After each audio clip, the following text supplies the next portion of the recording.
Hey everybody, welcome back to my shop. Today I wanted to talk about one of my very favorite jigs I use in my shop. This is my thin stock bench hook. I use this every day at some point. And then if you're one of those guys that builds a lot of jewelry boxes, or you make knife handles, or anything where you're using a really thin stock, this is a jig for you. So why don't you come on around and I'll show you how great it works.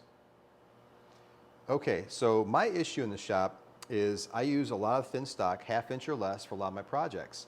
And to take a piece of wood that is this small and try to run it through a joiner and planer is, one, really dangerous, but also you're never really going to get a good result because you're working with such a small piece of wood. You're going to get gouges and jumps and chips and all kinds of stuff. So this thin stock bench hook really solves that problem. I brought out my shooting board just to show you the difference in the two types of boards. In case you've never seen these two jigs, my shooting board is used for giving me a nice 90-degree edge on my boards. And you park it against a larger fence, and you're really just going to run your plane back and forth here to square that edge on the end grain of the board. The opposite of that is the bench hook. I'm actually going to park my wood this way on the fence, and I'm going to run my plane against I should say going with the grain on this board. Now, I can use multiple tools with this little bench hook. I've set this fence just at 1/8 of an inch up, so it's really not a whole lot sticking up, because I want to work stock from about 1/4 inch down to almost 1/8 of an inch. If you're working with less, you can make that fence even shorter. If you're working mostly with 1/4 inch, you can make that fence a little taller if you want. But this 1/8 inch holds it really well. And I'll show you here with a regular hand plane. I can come across, and it holds it really nice using a full-size plane. I can use my block plane on it.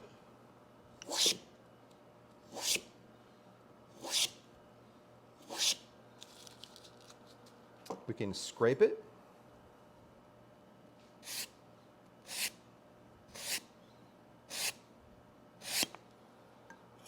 And we can sand it.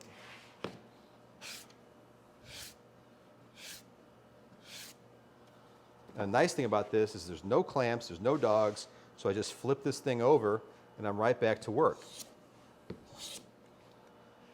What's cool about this is even having just this 1/8 inch of a lip helps me with even larger pieces of wood.